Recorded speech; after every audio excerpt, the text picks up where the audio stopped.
Congressman Andy Biggs. When you stack it up, Congressman, it's good to see you again. How bizarre was the Biden presidency for America?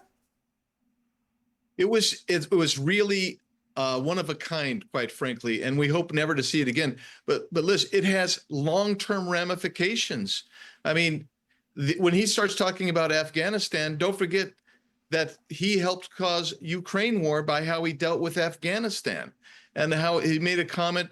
This is a famous comment that, well, if it's only a little invasion or a small invasion, how he dealt with COVID, how he produced inflation by his spending trillions of dollars that we still have never recovered, the fraud, the weaponization, how he lied to Americans about the border, how he let in at least 12 million. They copped to 12 million people, but it could be twice that amount.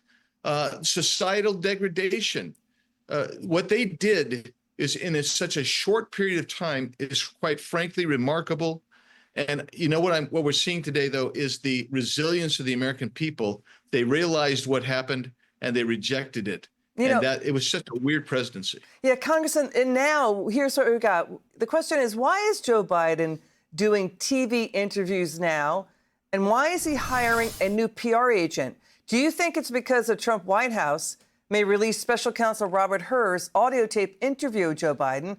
Robert Hur decided he could not put Joe Biden on trial for taking U.S. secrets and classified documents because Biden was mentally unfit to stand trial.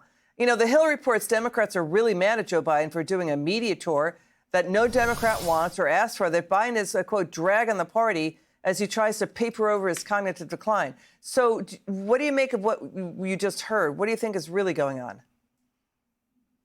Well, I think there's a couple of things that are happening. Number one is what you say, is that the Trump administration is going to release probably not just the Hur interview, but additional documentation, which will show the degradation of President Biden and also his cabinet, how they filled in and did things that they probably should not have done because he was so mentally and cognitively challenged. I'd say that's number one. And number two, there's this weird thing that I look at and I say, there's some folks that are close to Joe Biden that want to try to rehabilitate him. Okay. We want to play some sound. Let's listen to this former top Democrat strategist with a brutal assessment. Watch. Hey, I think, look, Joe Biden, I think, is frankly, delusional and defiant in what he's doing right now. I mean, he is delusional because, as you guys have both said, the number one problem he had is that voters thought he was too old and that he was mentally declining. And he somehow thinks if he comes out and you just see him and hear from him, that he can dispel you of it, when in fact I think it reinforces what was a huge problem.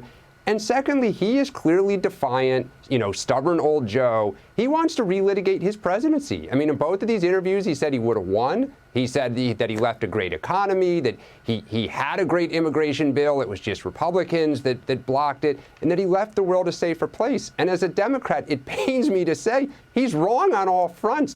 Wrong on all fronts. Final word. Yeah, he is wrong on all fronts, and quite frankly, he should retire and just go off quietly into the sunset like all old soldiers. Congressman Biggs, thanks for being with us. Have a good weekend.